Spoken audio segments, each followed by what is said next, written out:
Good morning, faculty, family, friends, and most importantly, class of 2026.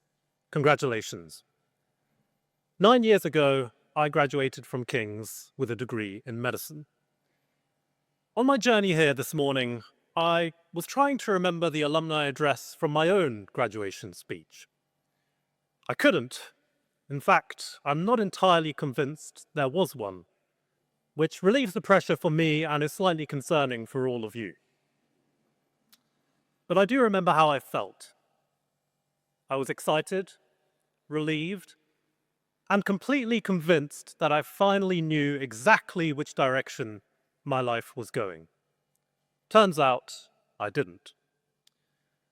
Since graduating, I've had the privilege of working as a doctor, building companies, publishing research, and pursuing opportunities I never could have imagined when I was sitting where you are today.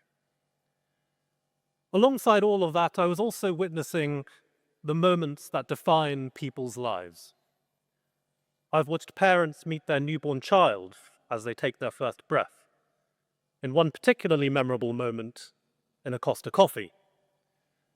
I've also watched many others take their last breath. I've led cardiac arrests in hospitals, in airports, and on the street. I've sat with patients receiving life-changing diagnoses. I've witnessed moments of extraordinary joy and profound grief. Somewhere in the midst of it all, I realized that none of the things I worried about when I was graduating really mattered anywhere near as much as I thought they would.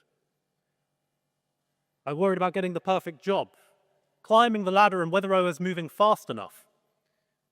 But medicine has this remarkable way of shrinking the things you thought were enormous and enlarging the things you barely noticed. Perhaps that's because one of the strange privileges you'll find of being a doctor is that people tell you the truth. Not a version of the truth, but the truth that comes out when they're frightened, or grieving, or facing uncertainty. In those moments, they never talk about achievement. Instead, they talk about people. The people they love. The people they're grateful for. The people who've changed their lives. And that's when I came to understand that achievement is a poor substitute for meaning, and success by itself is a surprisingly empty destination. Don't misunderstand me. Ambition is wonderful. Go and build companies, publish papers, lead organizations, and change the world, but never forget why.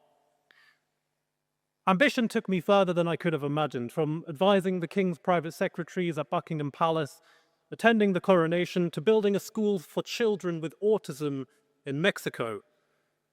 But when I look back, those aren't the moments I remember most.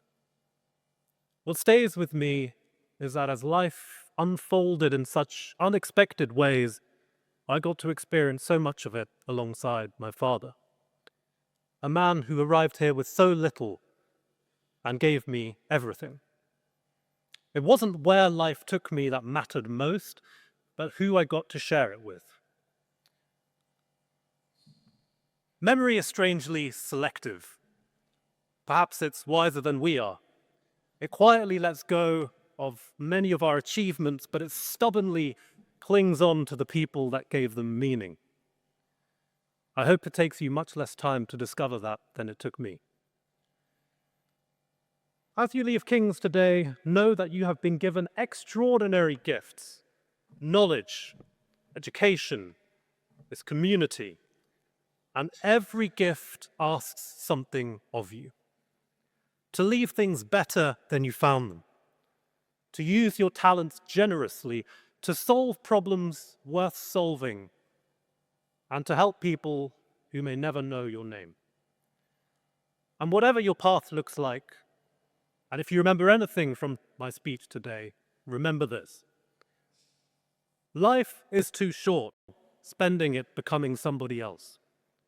Life is too long to walk through it alone. And life is exactly long enough to get gloriously lost a few times and still find your way home.